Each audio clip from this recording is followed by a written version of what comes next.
Once was a swagman camped by a billabong under the shade of a coolabah tree. As he sat, as he watched and waited while his billy boiled, will come a waltzing Matilda with me. Good morning, ladies and gentlemen. This is Arnie Luke's at the Crossroads. Another day, another interesting subject to touch on: government and the pedigree of ideas. Welcome, Betty Lukes from Adelaide. Welcome, Thank Betty. you, Arnie. Good morning. And Wallace Klinck from Canada. Welcome, Wallace. Good evening, Arnie. It's nice to be with you from Canada again. No worries, our pleasure. All right, too easy. So what we're touching on today is that in our communities there seems to be this strange celebration of a bloke called Karl Marx 200 years ago, responsible for a certain, if you like, philosophical outworking where hundreds of millions of people were killed last century. Russia, 60 millions, China, 90 millions. I mean, it's madness. And where, of course, we see this Marxism or communism taking effect, we see that anyone who dares to oppose is liquidated quite quickly, so it becomes a one-party state. And I don't even know that I would consider that Russia has come out of this. I don't think they have. And we as a nation, we're heading towards it. So it's quite a perilous time, and we need to understand ideas and the history of ideas and how they affect our governments. So yes, all right, I'm opening the floor. Betty Lukes, you're welcome. Thank you, Arnie. Well, if you remember that last session we dealt with the importance of the individual according to the common law, which has its roots in the Christian faith. And this time I'd like to deal with the Christian roots of representative government. I mean, how many Australians and Canadians, for that matter, understand the influence of the Christian faith in the type of government that they have? And I want to refer again to the common law. And under the common law, every man was taken to be free, responsible, and a good man for all his frailties, and a friend at heart to his fellow man.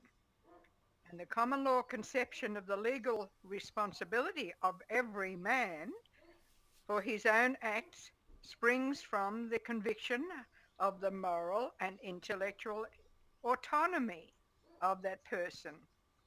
Now, Christianity came to England quite early in the piece, and it is said that it was in the first 100 years that Christian missionaries, maybe Roman soldiers, who knows, introduced the concepts of the teachings of Christianity.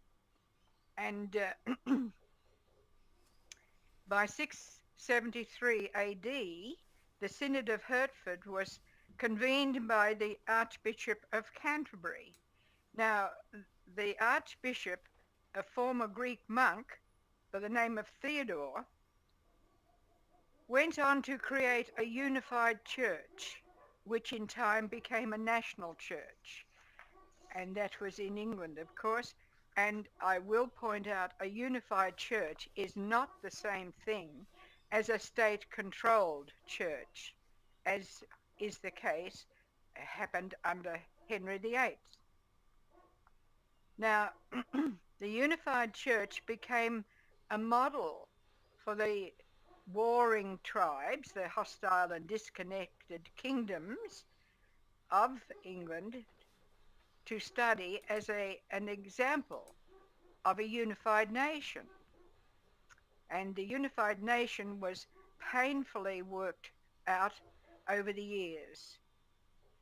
Church unity became the model and chief cause of the unified nation. And we need to look back and to understand what it is that the people saw that we don't see today with our ballot box democracy and our party political scene. We don't have a conception of the ancient Anglo-Saxon political ideal of a democracy served by, that is the people served but also protected by an aristocracy and a sovereign in an organic social relationship with the people. We Mm, don't have that anymore. mm. And we really do need to open this up for discussion. Okay, well, I'll do just that, and I'll put it across to Wally. Wally, you've got the floor. Well, I'm afraid that students today are not taught anything, as far as I know, about British constitutional history, not at the high school level. And I know that I have just recently looked at my library and I saw a book that my father had on British constitutional history. To my knowledge, it's not taught in the high schools anymore. And you, as a society, you have to have an understanding of where you came from and what foundations you built your society on. Otherwise, you'll lose an awareness of that foundation. You'll lose your grounding and your stability. And if somebody comes along with a completely revolutionary idea, you will not be able to assess that idea against the development of your own background. And so you become really victimized or easily victimized by a new idea having had your previous background blocked from you, essentially. And that seems to be what has happened so much today within the school system and within society as a whole, as a matter of fact. Mm. I think that's an important point, Wally, that we're actually, everyone is being exposed to the same, if you like, propaganda. And I'm just going to bring up,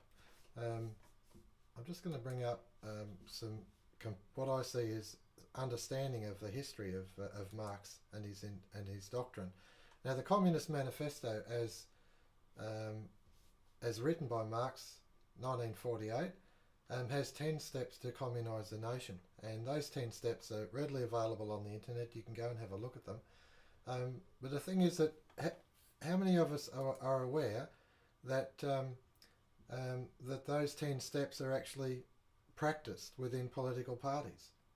Well, this goes back to 1981. This fellow Butler was writing about it, that in attendance at a Conservative meeting, and it wasn't even recognised that the Communist Manifesto, the 10 steps to communise a country, were essentially on the Liberal Party platform. And of course, the part of it is the abolition of private property and their attack on us, on our property, and this is through the form of progressive taxation. Now, I know the amount of tax that I pay through rates and other taxes every year, and they are steadily growing, and they are growing significantly, not just 1 or 2%, but a lot more. And of course, when we start looking at communising a country, we've also got to look at the Australian issues of the Aboriginal issue, and essentially for them attempting to disassemble our constitution. So these are all profound points that we need to understand, and if we don't go to understand them, we're going to miss out completely on how and why we're being attacked. Betty Lukes. I think it is important to understand that the what would I say, the opinions that are formed by the people are very much influenced by what they read and see in the mainstream media. And I think of the Aboriginal question and the land rights issue, and how those who were what I call traditional owners thought that they were going to have control of their, we'll say, tribal lands, but they're finding that that's not so. And I remember years ago asking Dr. David Mitchell, a constitutional authority, does it mean that the Aboriginal people themselves will have control of their land? As it was a discussion going on in a hotel meeting room in Adelaide. Does it mean that they will have the same rights as the owner of this hotel? And he said, it is not clear. Well, of course, there are so many Aboriginal folk who are now finding that it is not clear, and that they are just as much caught up in the web as we are, and there's huge tracts of land that have been tied up with so-called land rights issues right across Australia. It was quite horrifying when I saw it. And it's not just what they're doing to us physically, but it's also psychologically what they're doing. And of course, when it comes to some of the gender issues today, you find people are so bowed down that they won't discuss them. And of course, they can't discuss them publicly because they will be taken to the Human Rights Commission, which stems from the United Nations. People have to realize that this country has lost its sovereignty, and you can thank the politicians for that, and they go back quite a way. Thank you, Betty. I'm just going to go across to our documents that we're looking at, and in this 10 steps of Marx, step 8, equal obligation of all to work. Now this is where the sexualizing of our children and society goes, and that is that there's no difference between male and female. Equal obligation of all to work. Now, isn't that a form of madness when you think of it? We've got robotics, we've got automation. Men are producing, with the help of machines and technology, hundreds if not thousands of times the volume of production that they did 300 years ago, before the Industrial Revolution. And here it is that we still have an obligation to work. We've got so much productive capacity that we're really narrowing it down to China, India, and perhaps some other Asian nations to produce everything for the whole world. It's madness. And we're still insisting that equal obligation to work. And if you're not working, then you have an obligation to knock on so many doors and ask for a job. And isn't this, I'm just going to touch on this here. Waltzing Matilda, that swagman was travelling. That swagman was travelling because that was equal obligation to work. You got nothing to do, okay. At that time, they were forcing people to travel so many miles, otherwise they wouldn't be able to get their stipend, their sort of dole. They couldn't get it, and that's part of what Waltzing Matilda is about. Wally Klinck. Well, yes, that's certainly true, Arnie. The obligation to work definitely implies the loss of freedom.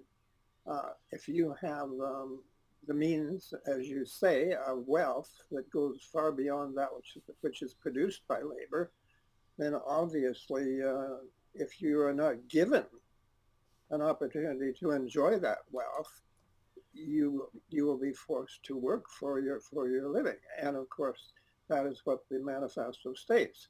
And very definitely, it also states the centralized control of credit. And the centralized control of credit will be the mechanism by which you are forced to work, whether you like it or not. And of course, the more you are forced to work in a society where capital factors are contributing to work, the more artificial your activities are going to be, your forced activities are going to be. And the more they're going to be dictated by the central authority, which is the state. And so that your whole society becomes very artificialized and controlled and manipulated. It's a complete contradiction of the idea of imminent sovereignty, where the individual has a maximum opportunity to live his own life and to set his own destiny. Thank you, Wally. Very important what you're touching on there. And there's probably one more document I plan to bring up. We're halfway through. I plan to bring up, and that is the Douglas Social Credit Policy of Freedom. And I plan to bring that up, and I'm just giving you notice that that's where we're going to head by the end of the program. Betty Leaks. Arnie, as you know, I've discovered that psychiatrist Ian McGilchrist and that Professor Roderick Tweedy, and they're presenting such a groundbreaking understanding of the human brain and how the left and the right hemispheres work. And of course, it just, a number of things twigged in my memory. First of all, it reminded me that they do mention William Blake, the poet William Blake, who was at the end of the 1700s, early 1800s. And Douglas called him a genius. And Douglas, in the paper, I think it's on our website, The International Idea, he warns us, and that was written, I think, in 1936, and he warns us there that if we allow the money men who deal in figures to gain control over us, then we are in deep waters, because they have no concept of anything else but money. They think because they deal in large figures that they can deal in large projects, and they can direct large projects, and it is a disaster. And that you saw if you followed the history of the Soviet system. You saw that in operation. They had their 5-year plans and their 10-year plans by the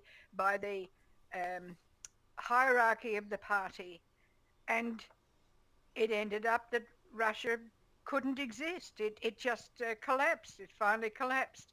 And it was only actually what many Westerners don't know, it was the Western world that propped it up so many times. Now, these things are important to understand where we are in this world situation and where they want to take us. And in future episodes, I'd like to introduce some of the things that Ian McGilchrist and Roderick Tweedy have to say about this. One of the things that comes to mind is that Tweedy deals with the fact that during one of the wars that Americans were involved in, it was discovered that only a certain percentage actually fired their guns at the enemy. And this is something we need to look into, because man has become programmed to have war, to participate in war. And when it comes to that, my point is that if Malcolm Fraser... Malcolm Turnbull. Well, Malcolm Fraser was one of our politicians, and he helped send cheap beef over to the Soviets at a price that Australians weren't able to get the beef. So that's just one example. But Malcolm Turnbull, if he thinks that he's going to send our sons and grandsons to war, I say to him, first of all, Malcolm, make sure that your son-in-law is first to enlist. All right, thank you for that, Betty. Now I'm just going to bring up a little bit of history here that we've got in our archives, and that is that on the right-hand column here we've got Anthony Sutton, and Anthony Sutton has spent Professor Anthony Sutton has spent a considerable amount of energy documenting military aid to the Soviet Union and the relationship between big money and communism and how it's been propped up over all those years, and so his books are available there in our archives, in our website. Wally Klinck. Yes, there's no doubt about it. The history of communism is definitely that the large financial institutions, the banking institutions, were primary supporters of it. They both have the same policy, essentially, of centralization of power. The communists, I was in the Soviet Union toward the end of its period, and the Soviet Union was not, as Marx had intimated, the freeing of the worker. The worker, as a young Russian that I knew, actually said, we work, but nothing seems to happen. It wasn't really a system to enhance the quality of life of the people. It was a system of control, of intelligence and control, with, I think, my impression, is a good element of revenge associated with it that was directed against basically the former government of Russia, which was Christian, and which was actually making considerable moves to modernize through land reform, Peter Stolpen, and the oil industry, I think, was developing. I think that if the communists had not come into power, that Russia would have been a very modern industrial state, a modern democratic and industrial state, because they were also making definite moves to give the people more say in what was going on. Unfortunately, the whole thing was just aborted before that got into a state of more advanced development. So Marx was suggesting that this was going to be some kind of a great release for the working class, but of course that is anachronistic now too, because the working class is becoming increasingly obsolete through the amazing development that we are making in technology, which is releasing or eliminating the need for work. So the workers have kind of they've been rather working themselves out of a position in society, which is a very good thing, but it's not the type of release that Marx had anticipated. Thanks, Wally. I'm just going to highlight a point where we're actually heading to, and that is that on our website, New Times Survey, which you'll find at the top navigation bar, New Times Survey there, on page 5 of this month's New Times Survey, you'll see that there's an article there, Douglas Social Credit, the Policy of Freedom. Now, I've actually changed the heading slightly, but the point is that the contents are essentially word for word accurate. Not 100 years old, but not that far off it. At least, say, 70 years old. This document, and because it goes back to the New Times, the reference is at New Times back to this version of the New Times, and it's showing you how a policy, pursuit of policy, can actually restore order to society. Section B here, 1B, the systematic elimination of laws and bureaucratic controls which are unnecessarily limiting personal freedoms. I mean, that in itself, we could hold an entire forum just on that particular issue. So there's so much to discuss, and the fact is that if we don't discuss it, we'll never be able to work our way out of this muddle. Betty Lukes. Thank you, Arnie. I'd like to just reread a plaque that was placed in the grounds of the ruins of the great abbey at Bury St Edmunds. I was in the UK and I wanted to go there because I had read about St Edmund, and this is what the plaque reads. And why is it important? Well, I would add that in the 13th century, at the beginning of the 13th century, you had the signing of Magna Carta. At the end of the century, you had the first model parliament. Now it says this: near this spot, on the 20th of November 1214 AD, Cardinal Langton and the barons swore at St Edmund's altar that they would obtain from King John the ratification of the Great Charter, what we call Magna Carta. And this is the poem. Where the rude buttress totters to its fall, and ivy mantles o'er the crumbling wall, wherein the skilful eye can scarcely trace the once high altar's lovely resting place, let patriotic fancy muse awhile. Amid the ruins of this ancient pile, palace and abbey moulder in decay. Cold death enshrouds the learned and the brave. Langton, Fitzwalter, slumber in the grave, but still we read in deathless record how the high-souled priest confirmed the baron's vow, and freedom, unforgettable still recites, so I'll read it again, and freedom unforgetful still recites the second birthplace of our nation's rights. And that's the people's rights. That's not the king's rights. That's not the politician's rights. That's the people's rights. And we have to revisit our history and understand where we came from and where the present party political monopoly vote is taking us. And it's not in the right direction.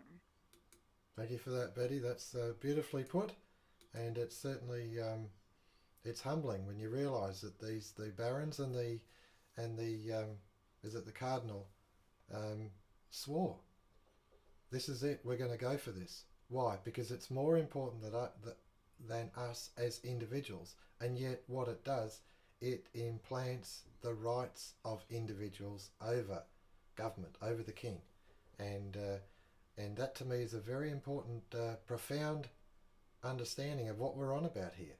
The individual needs to be served by the system, not the system serve the individual. Jesus said that. So we've got to revisit these whole things. Wally Klinck. Well, there is a lot of wisdom in our past. Unfortunately, in those early times, we did not have the technological means of making a really abundant life. Although in the days of Merry England, they say that the people did in fact have 150 holidays approximately per year and only had to work a few weeks out of the year for their essential needs. But nevertheless, especially when the Industrial Revolution began to develop, there were indeed some very, very difficult and inhuman conditions for the workers. There's no doubt about it. But of course, it developed under the influence of the traditional historic financial system, which is a debt system. And there was no provision for an automatic distribution of wealth in that system. Everything had to be earned. And those who did not have a chance to earn were placed in a state of privation or poverty. And those who did were lorded over by some very authoritarian and autocratic masters. There's no doubt about it. And that's the sort of thing that led to the popularity of the socialist and Marxist ideas, which held a vision or a promise of something that was actually false. They simply did not. Douglas said, getting back to what was said before on the nature of economics, Douglas said that economics is simply a functional activity of men and women in the world. But you see, a socialist or communist idea and the financial idea seems to be that economic activity is the end and be all of man.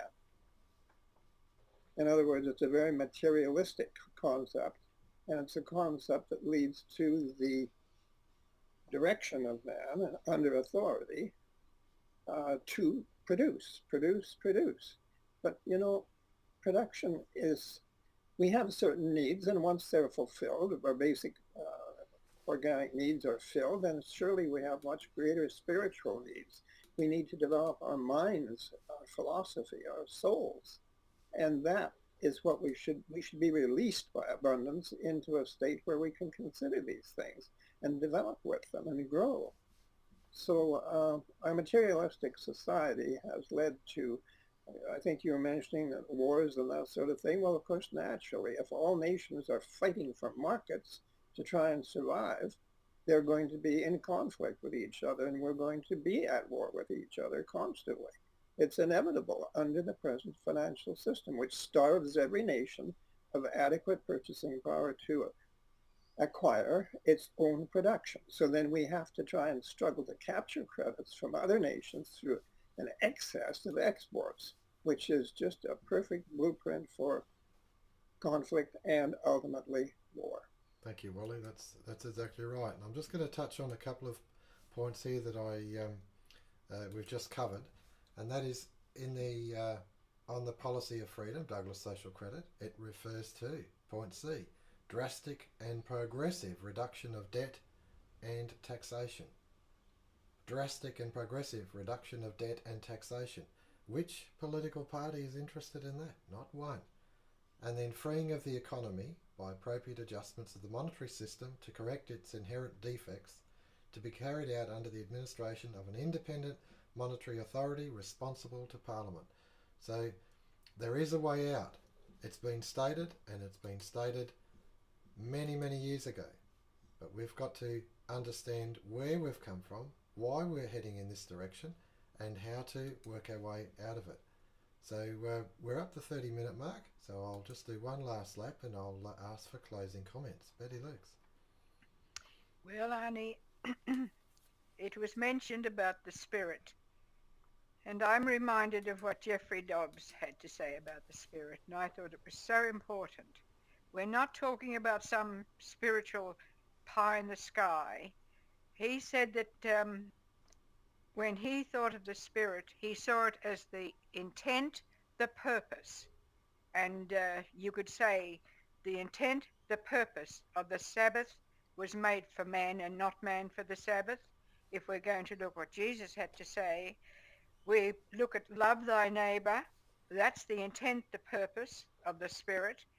And he that is greatest among you, let him be your servant.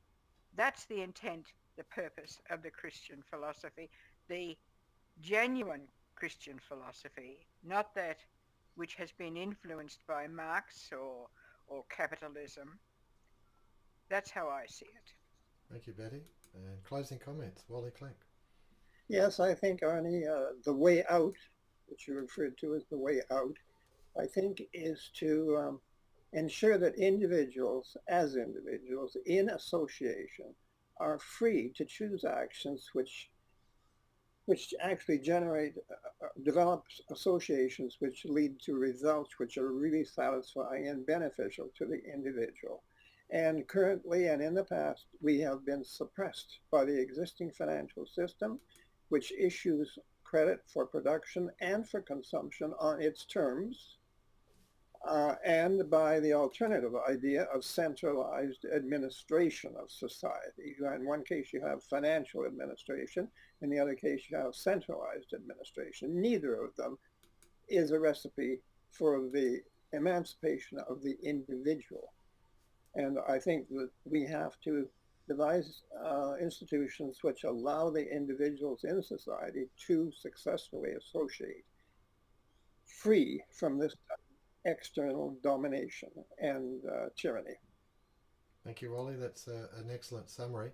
I'm just going to draw your attention to our YouTube channel, and you'll notice at the top of the YouTube channel is the scripture, Luke 12:25-31, and I'd encourage our viewers to take the trouble, go there and have a look, because it works through exactly what we're talking about today.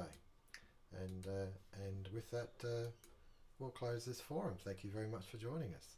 Once was a swagman camped by a billabong under the shade of a coolabah tree. As he sat, as he watched and waited while his billy boiled, will come a waltzing Matilda with me.